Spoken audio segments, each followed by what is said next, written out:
بسم اللہ الرحمن الرحیم الحمد للہ رب العالمین والصلاة والسلام علی النبی الکریم وعلی آلہ واصحابہ اجمعین ومن تبعہم بإحسان الی یوم الدین۔ حضرات سامعین، یونیفارم سول کوڈ اور مسلم پرسنل لاء کے موضوع پر ہمارے خطبات کا سلسلہ جاری ہے، اور یہ آج اس کی 5ویں قسط ہے۔ انگریزی کا ایک مقولہ ہے، coming events cast their shadows before them, اور بگ ایونٹس میں بی فیلٹ بفور، یعنی آنے والے واقعات سے پہلے ان کے سائے اور پرچھائیاں نظر آتے ہیں، یا اس طرح کہا جا سکتا ہے کہ واقعات رونما ہونے سے پہلے محسوس کیے جا سکتے ہیں۔ سوال یہ ہے کہ ہم اس سلسلے میں فکر مند کیوں ہیں؟ اس لیے کہ آج کل بعض اپنے لوگ بھی ادھر ادھر کی باتیں سن کر یہ سوال کرنے لگے ہیں کہ یونیفارم سول کوڈ ابھی آیا نہیں ہے، کیسا ہوگا یہ بھی پتہ نہیں ہے، پھر ابھی سے کیوں اس کی مخالفت میں ہنگامہ کھڑا کیا جا رہا ہے؟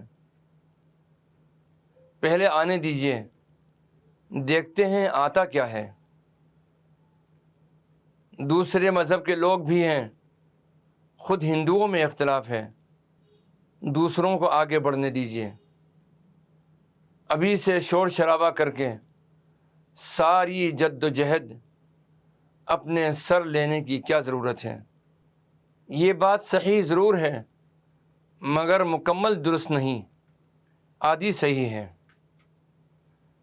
پہلی بات تو یہ ہے کہ ابھی کوئی ہنگامہ نہیں کیا جا رہا۔ حکومت ہند کے ادارے لا کمیشن نے تمام باشندگان وطن سے یونیفارم سول کوڈ کے سلسلے میں رائے طلب کی ہے۔ ایک ذمہ دار شہری ہونے کے ناطے اپنی رائے دینا ہمارا فرض ہے۔ یہ بات بار بار کہی جا رہی ہے کہ ابھی عوامی پروگرام، جلسے جلوس وغیرہ سے احتراز کیا جائے اور ان سے بچنے کی کوشش کی جائے۔ اس سلسلے میں دیگر مذاہب سے بھی رابطہ کیا جا رہا ہے۔ یہ بات واضح ہونی چاہیے کہ ہم اصولی طور پر اس ملک کے لیے یونیفارم سول کوڈ کو پسند نہیں کرتے۔ یہاں کا دستور سب کو اپنے مذہب، عقیدے اور نظریے پر عمل کی آزادی دیتا ہے، اور پرسنل لاء پر عمل کرنے کی اجازت دیتا ہے۔ یہ ہمارا ملک ہے، ہم کسی کو اپنا یہ حق چھیننے کی اجازت نہیں دے سکتے۔ اب سوال یہ ہے کہ ہم فکر مند کیوں ہیں؟ کئی سال قبل ایک وکیل غیر مسلم، جسے ایک سیاسی جماعت کا پیروکار کہا جاتا ہے، اس نے مسلم پرسنل لاء کی دفعات کے خلاف سپریم کورٹ میں مقدمہ دائر کیا۔ مسلم پرسنل لاز کے خلاف معزز سپریم کورٹ میں اکثر مقدمات غیر مسلموں کی طرف سے دائر کیے جاتے ہیں۔ میں پوچھ سکتا ہوں کہ وہ اس میں کیوں دلچسپی رکھتے ہیں؟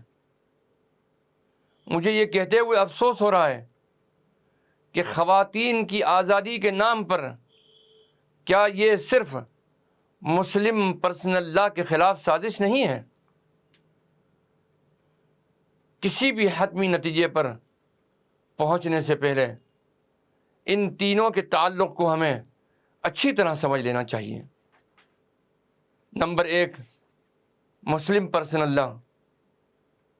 نمبر 2، 2015-16 کی PIL جو کہ سپریم کورٹ میں داخل کی گئی، نمبر 3، انٹرنیشنل کووننٹ اور UN resolutions, UN social engineering programme.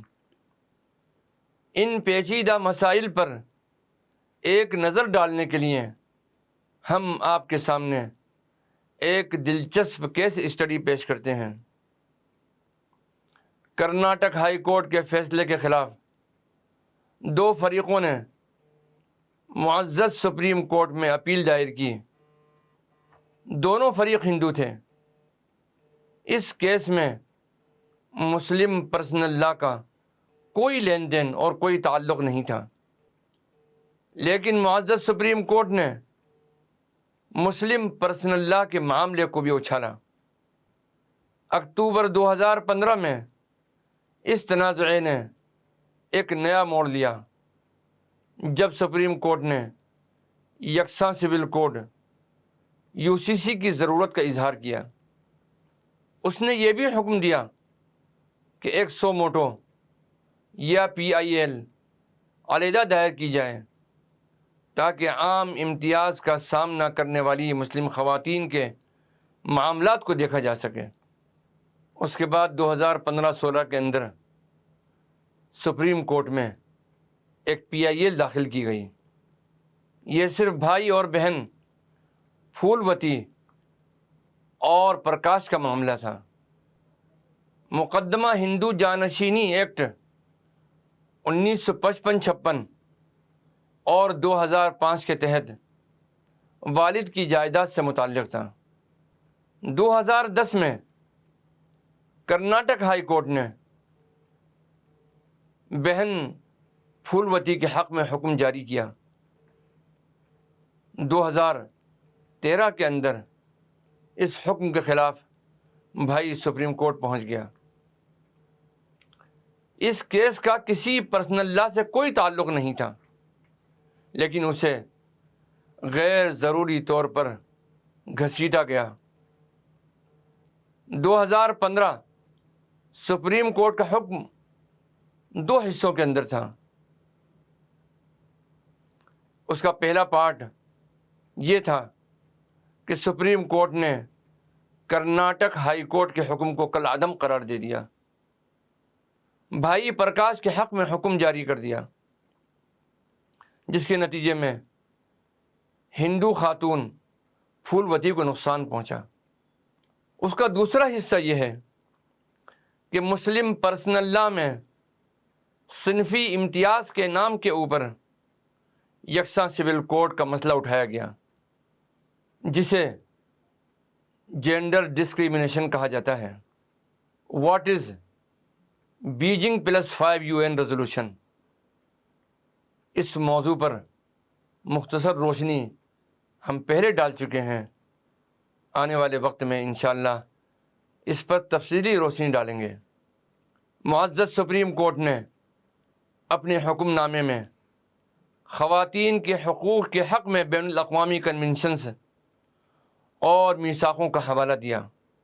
اب 2016 میں آ جائیے، مرکزی حکومت کی طرف سے سپریم کورٹ کے 100 موٹو PIL کے حق میں حلف نامہ پیش کیا گیا۔ حلف نامے میں بین الاقوامی کنونشنز اور معاہدوں کا بھی حوالہ دیا گیا ہے۔ اس نے اقوام متحدہ کی قرارداد میں بیجنگ +5 اقوام متحدہ کی قرارداد کا ذکر کیا، جس میں ہندوستان سمیت اقوام متحدہ کے کئی رکن ممالک دستخط کنندہ ہیں۔ پچھلی 2-3 صدیوں سے مغرب نے اپنی تہذیب تیار کی ہے، جو ہر مذہبی کتاب اور ہر مذہبی نظام کے خلاف ہے۔ یہ خالصتاً مادیت پر مبنی ہے۔ طاقت کے ہتھ کنڈوں سے مغربی تہذیب کا بڑا حصہ پہلے ہی عالمی سطح پر نافذ ہے۔ اقوام متحدہ کی بنیاد پر خاندانی نظام کے لیے آخری مسلسل کوششیں کی جا رہی ہیں۔ اس نئے نظام میں مذہب یا روایتی اخلاقیات کی کوئی گنجائش نہیں ہوگی۔ 21ویں لا کمیشن نے بین الاقوامی کنونشنز کے کردار کے بارے میں بتایا کہ ہندوستانی عدالتیں ملک کی قوانین کی تشریح کرتے ہوئے بین الاقوامی کنونشنز اور اصولوں کا احترام کرتی ہیں۔ ہندوستانی مقدمات کے سروے سے صاف ظاہر ہوتا ہے کہ بین الاقوامی قوانین اور بین الاقوامی کنونشنوں کو نہ صرف قوانین کی تشریح کے لیے استعمال کیا گیا ہے بلکہ آئین کی تشریح کے لیے بھی استعمال کیا گیا ہے، اور اس بات کا جو سورس ہے اور حوالہ ہے وہ ہے لا کمیشن آف انڈیا 2018 کی رپورٹ۔ اس مغربی تہذیب کا ہدف اور ٹارگیٹ اور نشانہ کیا ہے؟ ان کا زعم ہے اور ان کا دعویٰ ہے کہ مغربی تہذیب جو مذہب کے بغیر ہے وہ ترقی یافتہ ہے۔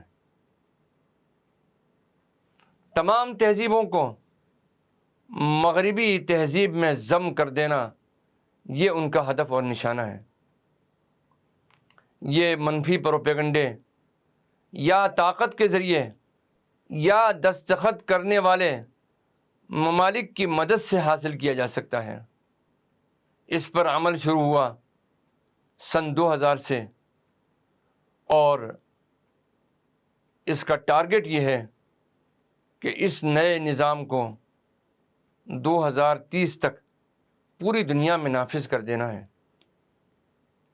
اس سلسلے کے اندر جیسا کہ میں نے پہلے بھی عرض کیا، بڑی کانفرنسوں کا بین الاقوامی سطح پر پروگرام بنایا گیا تاکہ اس ہدف کو حاصل کیا جا سکے، اور چونکہ ان کی فکر اور ان کی تحقیق کے مطابق مغربی تہذیب کی جو سب سے بڑا چیلنج ہے وہ اسلامی تہذیب و ثقافت ہے، لہٰذا انہوں نے اس کی داغ بیل ڈالنے کے لیے ان کے زعم کے مطابق اسلامک کلچر کا جو گہوارہ قاہرہ ہے، قاہرہ کے شہر کا انتخاب کیا گیا، اور یہ پہلی کانفرنس 1994 کے اندر منعقد ہوئی۔ دوسری کانفرنس بیجنگ کے اندر منعقد ہوئی، اور اس کے 5 سال کے بعد اقوام متحدہ کی قرارداد جون 2000 کو بیجنگ +5 کے نام سے یاد کیا جاتا ہے، اس لیے کہ وہ 5 سال میں دوسری مرتبہ ہوئی بیجنگ کے اندر۔ اسی کانفرنس کے اندر یہ ٹارگیٹ اور ہدف مقرر کیا گیا کہ نئے یورپی نظام یعنی ویسٹرن سویلائزیشن کو عالمی سطح پر 2030 تک نافذ کر دینا ہے۔ بیجنگ +5 سن 2000 کا جو موضوع ہے وہ خواتین ہیں۔ یہ ریزولوشن یہ کہتا ہے کہ صنفی مساوات، ترقی اور 21ویں صدی کے لیے امن قائم کرنا یہ اس کا ہدف ہے۔ اب ہمیں صنفی مساوات کو سمجھنے کی کوشش کرنی چاہیے کہ صنفی مساوات سے یہ کیا مراد لیتے ہیں۔ مثال کے طور پر اس کا مطلب یہ ہے کہ 2 کے برابر 2 عورتیں جسمانی اور کیمیاوی لحاظ سے بھی مردوں کے برابر ہیں، دونوں کام کر سکتے ہیں، تمام کام یکساں بھی ہو سکتے ہیں یا مختلف بھی ہو سکتے ہیں، لیکن ان کے حقوق اور فرائض برابر ہیں، دونوں کو مساوی آزادی حاصل ہے۔ اگر عورت کو شادی کرنے کی آزادی ہے تو وہ کر سکتی ہے، لیکن اگر وہ عورت کو شوہر کے طور پر چننا پسند کرے تو اس میں کیا حرج کی بات ہے؟ اس کا مطلب یہ ہے کہ عورتیں آپس میں شادی کر سکتی ہیں، اسی طرح مرد بھی مردوں سے شادی کر سکتے ہیں۔ اس جنسی رجحان کو قانونی حیثیت دی جا سکتی ہے، یہ اس کا کہنا ہے۔ آپ کی اطلاع کے لیے عرض ہے کہ UN میں ہم جنس شادی ایکٹ پاس ہونے کے بعد 55 ممالک قانون پاس کر چکے ہیں اور ہم جنس پرستوں کو اجازت دے چکے ہیں۔ 100 ممالک درمیان میں کہیں ہیں اور 74 ممالک نے اس کو غیر قانونی قرار دیا ہے۔ انشاءاللہ آئندہ خطبے میں بیجنگ +5 ریزولوشن کی تفصیل پر ہم گفتگو کریں گے۔ وآخر دعوانا ان الحمد للہ رب العالمین والصلاة والسلام علی النبی الکریم والسلام علیکم ورحمۃ اللہ وبرکاتہ۔